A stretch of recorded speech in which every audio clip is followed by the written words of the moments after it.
กูได้ยินเขาว่ามึงได้ทรัพย์สมบัติแล้วมึงลองบอกเคล็ดลับกูได้ไหม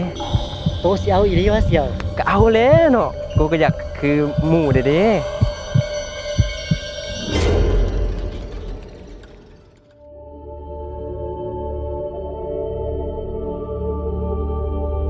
สาว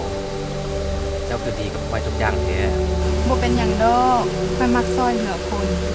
คันเจ้ามักกินอาหารแบบนี้ เจ้าก็อยู่กับค่อยทุกมื้อ